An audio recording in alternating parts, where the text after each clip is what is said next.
Welcome to the No Ideas Original Podcast. The interview you're about to experience is with Kwame Teague, aka Dutch, author of the Dutch Trilogy. Recently, Dutch was made into a movie starring Lance Gross that premiered on BET on June 2nd, 2021. Kwame has been incarcerated for 27 years, fighting to prove his innocence the whole time. Despite the injustice, Kwame is a living example of doing the time and not letting the time do him. He is a positive role model for the men that are incarcerated with him. He recently started a podcast on Prison Riot Radio where he conducts interviews and discusses topics such as stocks and Bitcoin. He has also been an activist, fighting the system from within by establishing humanism as a faith within North Carolina prisons and starting a creative writing class. Kwame is also on the board of Hip Hop Humanism and on the board of Bard Business, a pending community development financial institution that raises money for the businesses of the formerly incarcerated and justice-impacted communities. We invite you to listen to his story, raw and uncut, from behind the G-Wall. Shout out to Kwame Teague for taking the time to build with us. 191288893. Hello? Hey, hello. Hey, how you doing, man? Thank you for joining us. Man, thank you, but I really appreciate this platform, man. Like, it means a lot to me, man, to really be able to speak to the people, man, and get in touch with everybody. Man. Welcome to the No Ideas Original Podcast. For those who don't know who's on the phone, we have author of Dutch, Kwame Teague, a.k.a. Dutch, responsible for the Dutch Trilogy, Dynasty, Thug Politics, and the Adventures of Ghetto Sam. Talk to us a little bit about your upbringing coming up in Newark, New Jersey. What was that like? Okay, well, I came up in the '80s, and I was coming up all through the '80s, I'm an '80s baby, hip hop, club music, and all of that.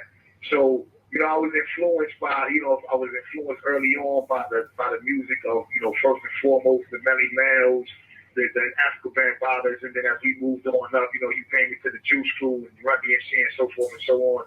So that was my biggest influence. But one of the biggest things about Newark is everybody's Muslim. I raised Muslim, and so there was a love in the air between individuals that taught me to this day, or instilled and ingrained in me to this day, love for my people. You know what I mean? And even though, people got busy, people killed each other, at the end of the day, it's land ingrained in me, a love for my people that nothing can take away. Nice. That's what's up, man. Peace. Assalamu alaikum, brother. I'm the third trio of the crew. Walaikum assalam. How's everything, man? Everything is good, baby. Everything is good, man. Just trying to make the best of a bad situation. That's right, brother. I hear you, man. I feel your energy. Talk about your writing style. What makes your writing style much different from the other authors? Oh, man, because I'm a student of the game, man. Like, I'm really a student of the game. Like, there's never a time that I say, that's it. That's all I got to do. I ain't got to do no more. I'm a student of the game. I love storytelling. I've always loved storytelling. I admire storytellers. You know what I mean? Good storytellers. Like, I go back. I came from a crew of individuals back in our day that we really, really, like, some people was into the karate joints. We was into the gangster flicks. You know what I mean? Like, right. we was critiquing them and growing up on them joints. Like the Godfathers and 8 Million Ways to Die and Crime Story and Wild Guy. So when we was watching these joints, man, we was critiquing these joints like, man, that joint whack. This was banging. And it taught me how to tell stories, how to keep somebody's attention, right? Because when you get into a story, you don't want to go, the sun was setting and it was just beautiful and the sky was blue. No. As soon as I come off, 9 times out of 10, I'm in the first 2 lines, somebody getting killed, somebody having sex, somebody going to lie, somebody going to say something that's going to catch your attention. Because at that point, I need you to lock in. I need you to lock in the minute you open this book. I'm not going to waste time describing the car. I'm not going to talk about what kind of clothes they had on. We're going to get directly to the point because I'm going to lock you in, and then when I let you go, you're going to be blessed. Nice. That's right, man. Yeah, and that portrays the same plot you have in Dutch, man. He was a cool brother, real smooth, real easygoing, and he had control. You know what I mean? And I kind of relate to that character growing up a lot. Like, I looked up to brothers like that who was always clean. My pops was like that. You know what I'm saying? Looked very clean. Right. Know how to talk to the lady. Very personal. Very great. Very, very great work, man. I appreciate you writing that, man. Go ahead, Zane. I appreciate that. I mean, that was the ever when style was established. You know what I mean? Like, you know, like when we was listening to like the Blue Magic and the Stylistics and you know what I mean? And these dudes would sing, and then in between the break, you know, they would sit back and they would talk, and you know what I mean? Like they would engage the female in a way that, you know, like to let them know that, yeah, I sing, baby, but this is why, yeah, let me tell you what's going on. And that in of itself instilled in us, I want to be like that. Smooth. You know what I mean? I want to talk like that. Yeah. And you know, so now you starting to mold yourself around these individuals who pride themselves on certain styles or prided themselves on certain principles, and you accepted them and then you embody them. You know what I mean? And so, like, when I was coming up, you know, when we was listening to music, the music that we listened to, like Heat Wave, like a lot of people sample Heat Wave music. And, you know, the Big Daddy Kane and other individuals like that sampled the music. But the original music, man, he was one of the most gangster groups back in the day without being gangsters. You know what I mean? Like that, all of those songs ingrained in you in a love for rhythm and a love for storytelling, because even their songs were stories sometimes. For sure. You know what I mean? Like you take a song like Always and Forever, that's a story if you look at it. Yes, he's telling how he feels, but he tells you how that feeling began. He feels how it feels now and how he wanted to feel forever. That's a story. Yo, not to sound corny, but that song right there, I used to sing that song to go to sleep. Yo. Okay, see. Hey, I ain't mad at you, baby. I might try that today. You know what I mean? With the mother. That's the damn shit. But that's what it was, though. Right. Listen, if you think that shit is cool, listen, they got a song called Star of the Story. Right? That's the Heat Wave. It's called Star of the Story. Bro, that shit is one of the smoothest. If you think like, you know, Summer Bandits by Cool in the Game. Right. The Star of the Story. Man, listen, when you listen to that shit, you can feel the breeze coming out the street. There's a breeze coming out that shit. Man. Like, God damn, this shit's cool. But I say that to say that, you know, that's what Heat Wave and did it to you induced. Like, it was like heroin music. We used to call it lean music. You know what I mean? Because when you lean to that shit, like, bro, it go right with the lean. It fit like a glove. For sure. You know what I mean? And that's, you know, and again, not to endorse drug taking, but them drugs took you into a whole other world too, and opened up your mind and told you, you know what I mean, and brought you into places that you otherwise wouldn't have went. You know what I mean? The key to it was being able to control it and establish yourself as a thinker, so it didn't overtake you. But you know, these journeys that I took because of different places that I was going. Yeah. You know what I mean? And learning different things about the world, learning different things about reality and a perspective. And that's what always informs my storytelling to this day. You know what I mean? Like, I want to give you different perspectives. I want you to be engaged, not only emotionally, but I want you engaged intellectually. Because with Dutch, the question that I wanted to impose in everybody's mind is, how bad do you want it? And what are you willing to do to get it? Because that's the key to life. Those two questions go with everything, no matter what it is. When you go to McDonald's, it's like, well, how bad do you want it, and what are you willing to get to get it? Yeah. If a Big Mac is $10, you probably ain't gonna pay that. So because you may not want it bad enough. So in life, those are the two things we ask ourselves about every decision. And I wanted Dutch to represent this individual who said, I'm willing to do whatever it takes to be on top. Yeah. Right? But he really wasn't willing to do that, because in the finale, I present him with a conundrum, a dilemma, that he wasn't willing to go beyond. He found his limit, and that limit cost him his life. Because once you're willing to push it all the way to the edge, if you're not willing to go over the edge, somebody gonna push you. But inevitably, you're going over the edge. Yeah. You know what I mean? That's the irony of the moment. Yeah. Don't. And that's what I tried to instill in Dutch. Don't give away too much of it though, because we still want for the people who haven't read the books to go out and read the books. Right. Now, peace, brother. This is Zane, man. Definitely honored to have you on the podcast. No Ideas Original.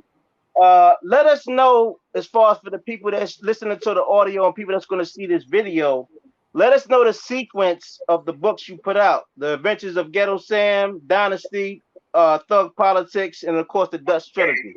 So, I got the of course Ghetto Sam, like you said, Dutch, the trilogy. I got Dynasty, the 1, 2, and 3.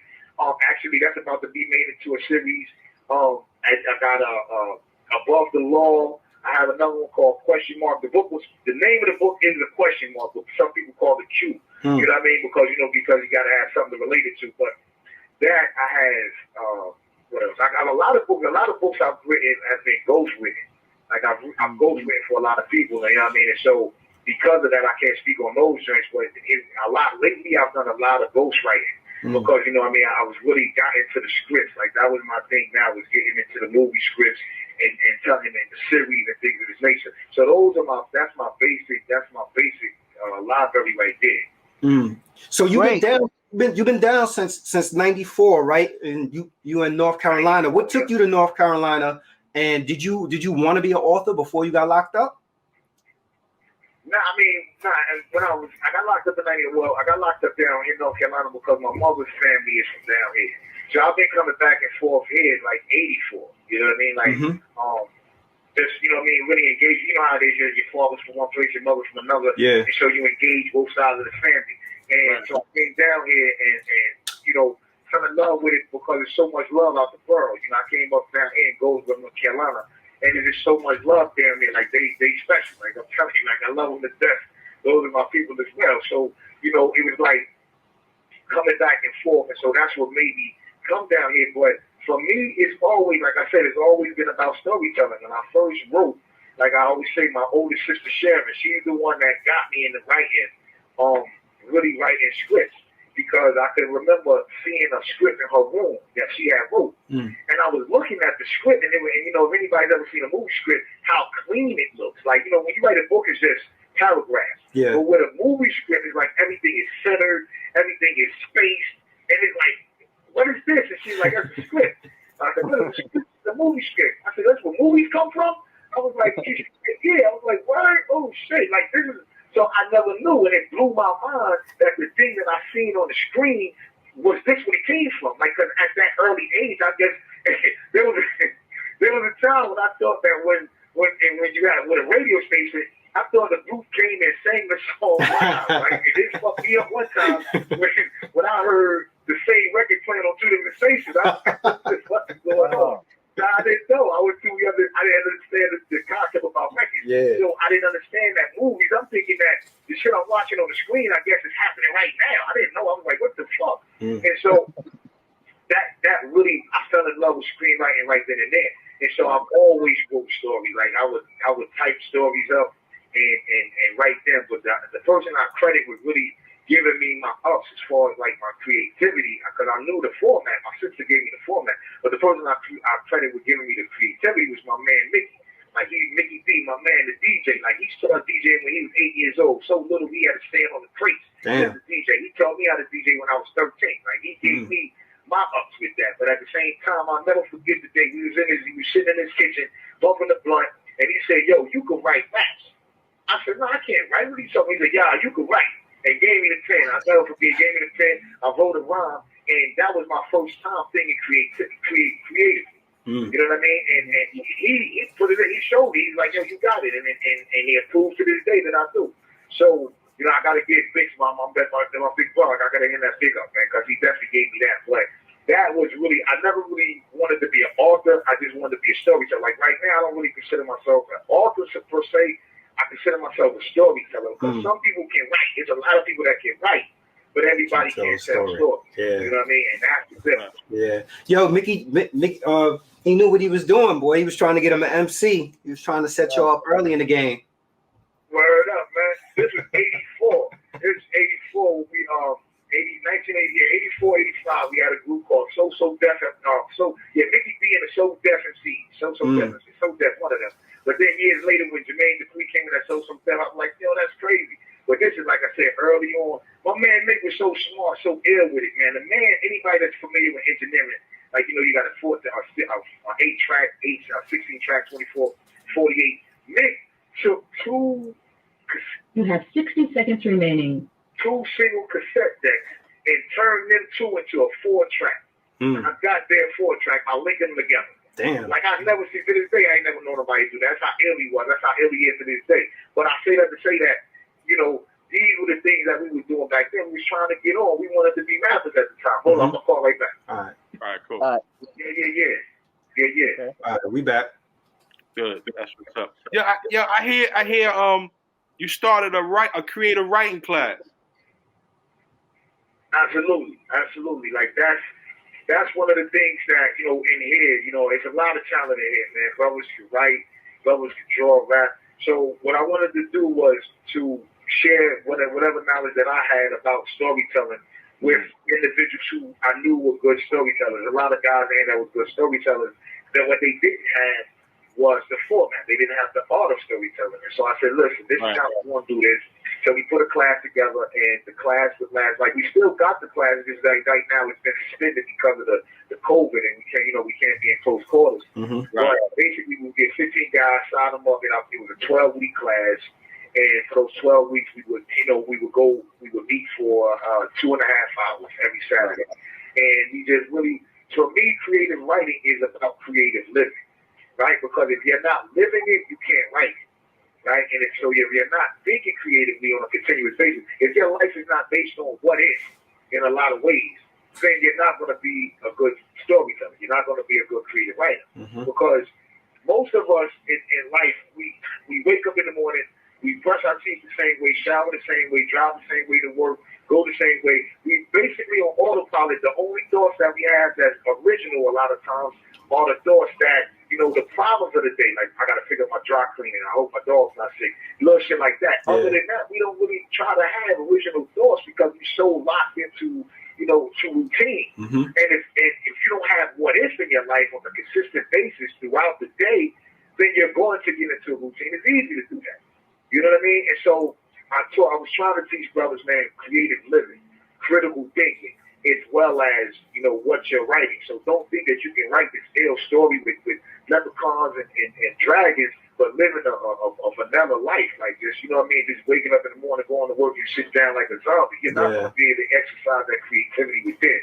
Right. And so that's what really made me, get that together. And from there, what it made me think about, I said, I need to create a platform for brothers and sisters behind the G-Wall that don't have that platform. So what I did was create PrisonRiotRadio.com. And I created that because I wanted to provide a platform for so the way it works is this.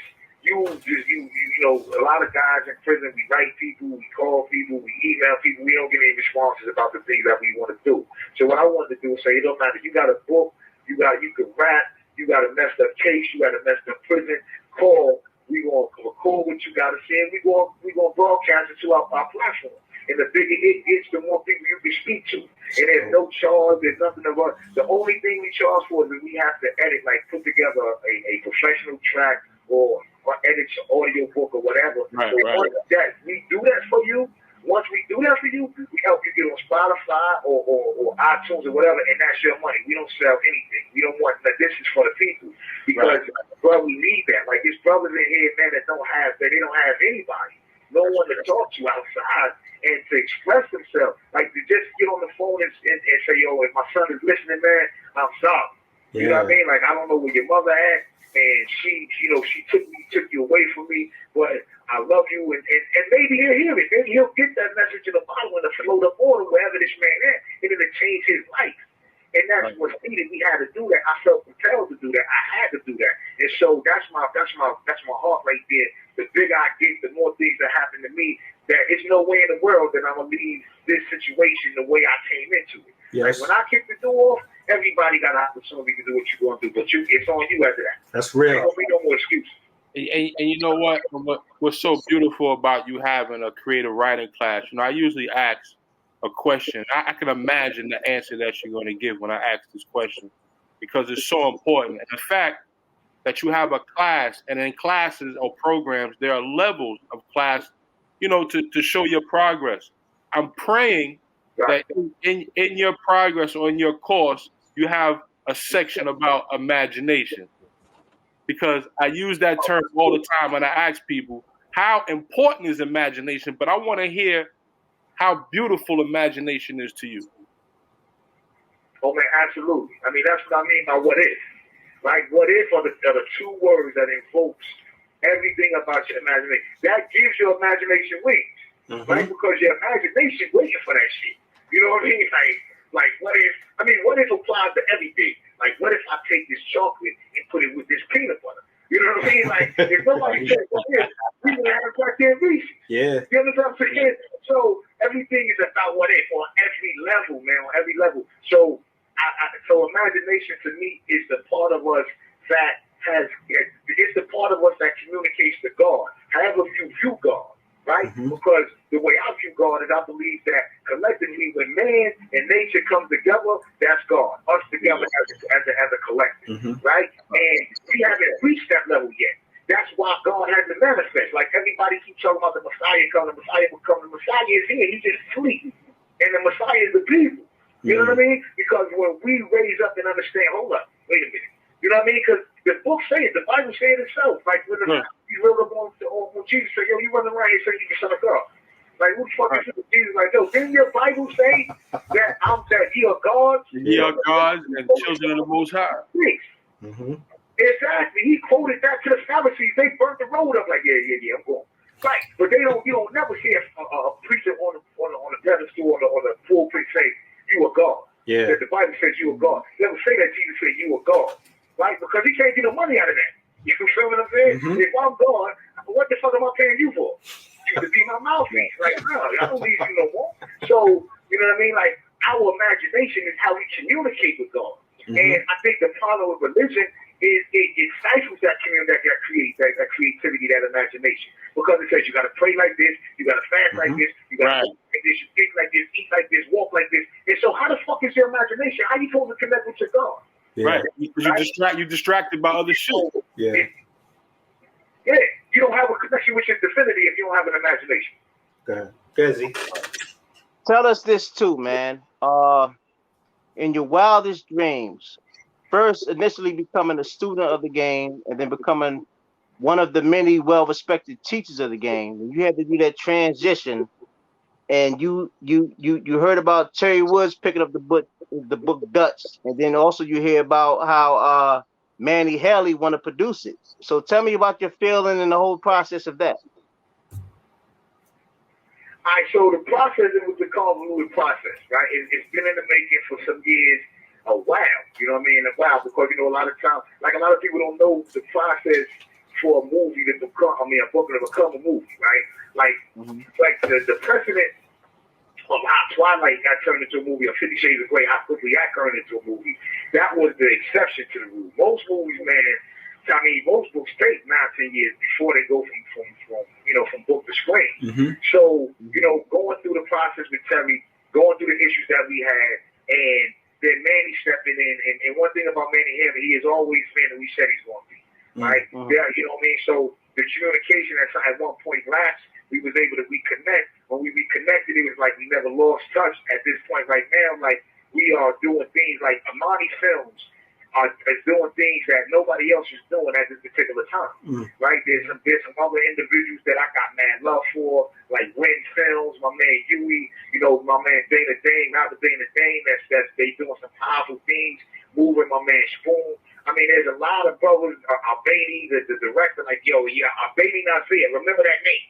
Yeah, remember that name, Albany Nazir, man, Animals, she does videos. She about to do some real powerful things. But I'm saying all that to say that Al Sadiq, I got to give everybody a shout out to making their moves.